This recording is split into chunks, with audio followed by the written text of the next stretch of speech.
It is time for another Reebok Classic Original pair, and this time around in this beautiful mid-90s box we have the Aurora Low in the white and Harbor blue colorway. In my 8.5 size you will see Reebok Aerobics. Sometimes it was marketed as Aerobics, sometimes they put Cross-Training. I'm not sure what exactly was the purpose behind that, because I have other Auroras with the box that it says Cross-Training, so it really doesn't matter. But the box completely preserved, you will see, just like it came from the store yesterday, and we're gonna open it up and look at the sneakers inside right away. So a little history on the Aurora. The Aurora was kind of the lowest level cross trainer at the time. We had the Aurora, then the highest level was the Graphite Pro. In between we had the Satellite and we had the Supreme. All of them had different features. Obviously the Graphite Pro featured not only Hexalite in the heel, but the graphite plate as well. And then the Satellite had only the Hexalite, and the Supreme had the hook and loop or Velcro strap right across your midfoot section, again with Hexalite in the back.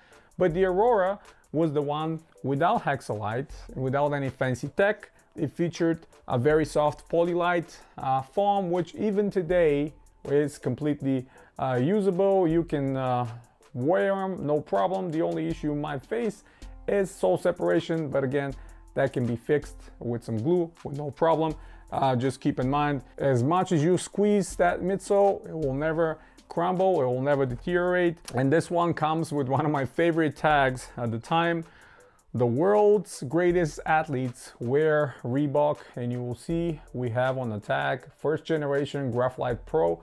So kind of an old picture when you think of it, because this is the 4th generation of the Aurora, and they are featuring the Graphite Pro from the 1st generation. Should have updated it, but that's what they did back in the day. And on the back of the tag they're saying running cross-training. This is the new Reebok running cross-training shoe. It is the very first cross-training shoe with the true running capabilities and is worn by the world's greatest athletes.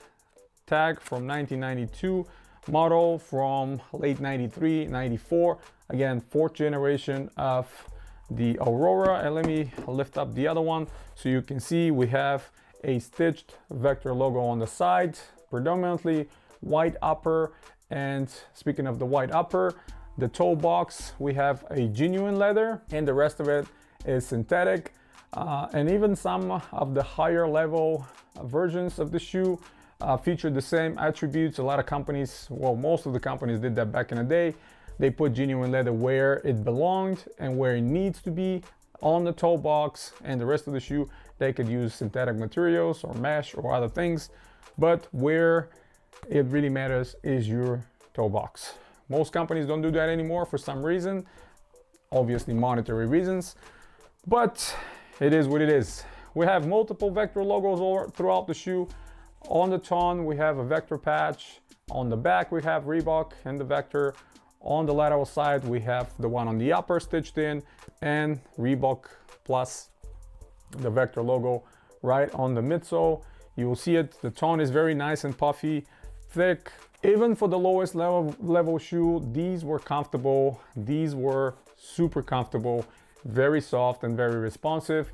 And you could have done anything with them. Cross-training implies running, training, even basketball. A lot of the kids back in the day wore these on court with no problem whatsoever, especially the Graphite Pro, because it was super lightweight and very, very responsive shoe. But I like how clean these are, and I really, really like how well preserved they are, despite the fact that they're over 25 years old now. Realistically, I cannot see any sole separation anywhere. At the moment, the leather, even the synthetic parts of the leather, are not cracking or crumbling, and you will see them on feet. They are super, super comfortable. Again, quite miraculously that I can find them in my size for under $50. I paid under $50 for these. The outsole was shared throughout the whole line, and where this blue patch is right here, this is where the Hexalite was on the other models. Here we just have solid rubber, and that's about it. But again, the whole shoe is not heavy. It's quite light, and again, it's very comfortable. So yeah, what can I say? Another original pair added to the collection, and I'm extremely happy to have this generation of the Aurora. And obviously, if you find one of those, especially the white base versions, they're gonna be made in the same genuine plus synthetic leather, and they can last longer. Unfortunately, the black base ones were almost all of them done in nubuck or synthetic nubuck. So at this point, they're probably crumbling and deteriorating, unfortunately, but those white ones with the leather, they're great. So yeah, that's pretty much it, guys. Hit the thumbs up if you like the video, stay tuned to the channel, subscribe if you're new, hit that bell notification to get notified for every new video coming your way. I have a ton of original pairs coming my way, and some of them already here that I can review and show it to you. Until next time, guys, you have a wonderful day.